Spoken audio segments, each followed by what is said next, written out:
Now, the last episode of Doctor Who was an absolute mess, filled with terrible writing, awful action scenes and bad dialogue, not to mention that it was also rammed full with so much political messaging that the writers were practically waterboarding you with it. In episode 2, all of those problems still persist, although to a slightly lesser extent, as the episode focuses more on the mysterious aliens from outer space and how exactly Donna and the Doctor are going to escape from a spaceship. But the shit is still in there, and it becomes apparent straight away in the very first scene of the episode, where we see an Indian man in the year 1666 in England, which by itself is already fucking absurd, as England in the 17th century is not the diverse melting pot that the BBC constantly lies about in every historical show they shit out nowadays. But the writers have taken this a step further, as this Indian man is supposed to be Sir Isaac Newton. No, he's not. Uh-huh. No, he's not. Yeah, you're so. We have paintings of the man which clearly show him as white. All it would take is 2 seconds of research to find this out and prove the writers wrong. So it's clearly not down to ignorance. No, it's down to the fact that the BBC has an agenda that they want to push. This shitty rewriting of history is all a complete load of bollocks, and yet they keep trying to pull this dumb shit on everyone. They did this back with Capaldi's run as well. Regency England. A bit more black than they show in the movies. So was Jesus.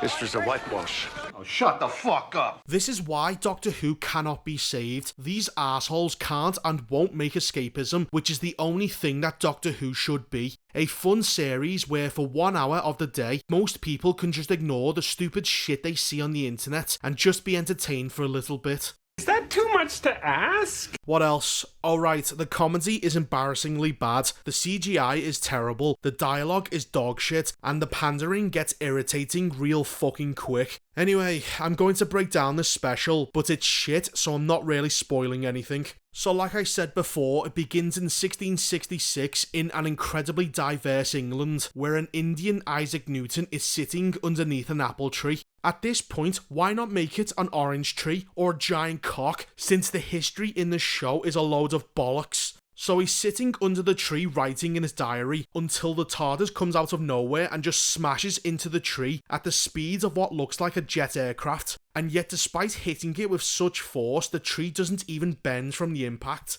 That's fucking stupid. We then see an obvious green screen where the Doctor and Donna are stuck in the incredibly strong apple tree before once again time travelling to a spaceship at the edge of the universe. And because Donna spilt a tiny amount of coffee on the controls, the TARDIS now needs to repair itself, because apparently this copy of the TARDIS has just exposed wires all over the place. To pass the time until the TARDIS repairs itself, they both comment on how attractive Indian Isaac Newton was, which basically means that the Doctor is now gay. Well, there you have it everyone, being gay is a choice now, according to the writers of the BBC, since the Doctor never was gay, never showed any interest in being gay, and has always inherited personality traits from his previous versions. But throw all of that history out of the window, because the Doctor has decided to love dick now. Good job people at the BBC, how very progressive of you. This is so fucking stupid. The girl talk is then interrupted as the TARDIS, along with his sonic screwdriver, fucks off as it detects a threat and will only return when they have dealt with it. They walk around some more trying to figure out what has happened to the ship until both the Doctor and Donna start talking to each other's doppelgangers in different rooms. Well, turns out that they are weird shape-shifting aliens from outside the universe that are slowly trying to imitate the pair of them until they can enter the universe and start doing some evil shit. When asked why they want to behave like a bunch of assholes, they respond by saying they only want to because they see wars and shit going on in our own universe and have learned to be evil by simply watching us. You, alright?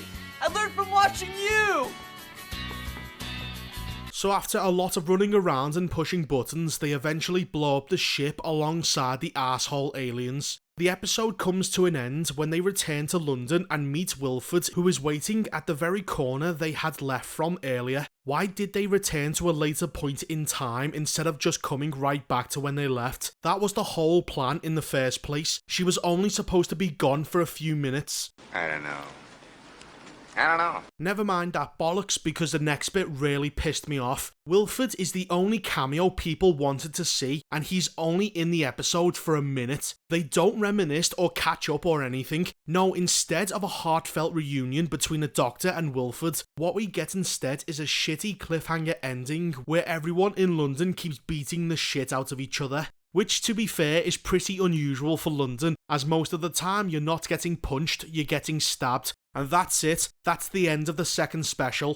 What a fucking waste of time. This special wasn't as preachy as the last one, but it still had the stupid political messaging everybody fucking hates, which was what had ruined Doctor Who in the first place. But the only thing in this special that I remotely even gave a fuck about was the meeting between the Doctor and Wilford, and what exactly did they do with it? That's right, nothing. It was rushed and underwhelming, as they were more interested in setting up the next special that nobody gives a fuck about, instead of giving us actual meaningful time with Wilford. And this is even more annoying, since this is the last time we can ever see him, as unfortunately the actor has passed away. What a waste of an opportunity. Wilford was only in it to dangle keys for the audience, because that is all they can do nowadays, go back and rape your childhood. Russell is not going to save Doctor Who. The arsehole has drunk the Kool-Aid and is a staunch fanatic for the BBC's creepy woke agenda. Doctor Who is, has and always will be fucked. It's a piece of shit.